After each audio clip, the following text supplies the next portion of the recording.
Sur les activités physiques adaptées à ces patients, on va peut-être regarder un reportage, Michel. Oui, parce que faire du sport quand on souffre de BPCO, ça peut sembler impossible pour beaucoup. Pourtant, une activité sportive est bénéfique pour le bien-être des patients. À Tours, l'association L'Espace du Souffle organise des cours de sport adaptés à ces malades. Delphine Renaud et Simon Fichet ont suivi l'un de ces cours. Allez, le bras gauche devant, voilà, bien devant soi. Inspire, on y va, on souffle. Le même geste que vous avez fait. Descendez bien sur les jambes, faites travailler les jambes, ce sera bien. C'est ça, chacun sa vitesse. C'est un cours de karaté pas tout à fait comme les autres. Pour ces élèves, enchaîner ces mouvements simples ne va pas de soi. Car ici, tous souffrent de la même maladie respiratoire, la BPCO. On travaille surtout sur la respiration associée avec des mouvements corporels en fait. Donc ce qui leur permet de bien prendre conscience de leur corps, de la respiration ventrale et de l'essoufflement en fait aussi.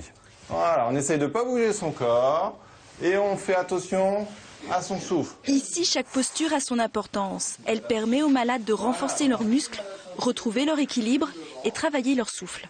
La BPCO est caractérisée par une accélération du déclin, finalement comme si on vieillissait plus vite sur le plan respiratoire. Donc là, on ralentit le déclin, on le ramène au niveau des personnes de la société non exposées à ce handicap.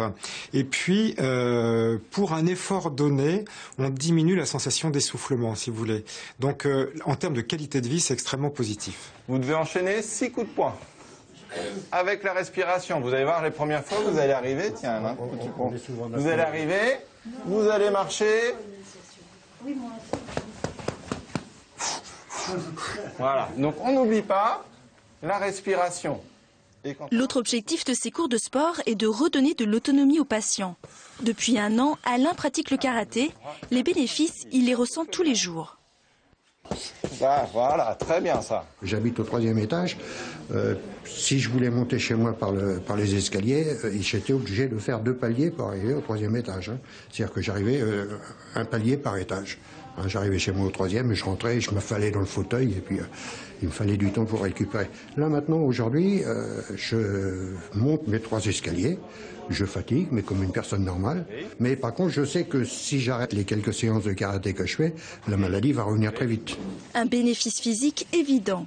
Mais pour René, qui pratique le karaté depuis 4 ans, l'impact psychologique est aussi important. À la fin de la séance de karaté, je me sens bien dans mon corps. Je sens que j'ai un corps et qu'il est agréable à vivre. Et puis on le fait avec d'autres qui ont les mêmes difficultés. Et on est un groupe qui a, finalement, on s'épaule un petit peu mutuellement.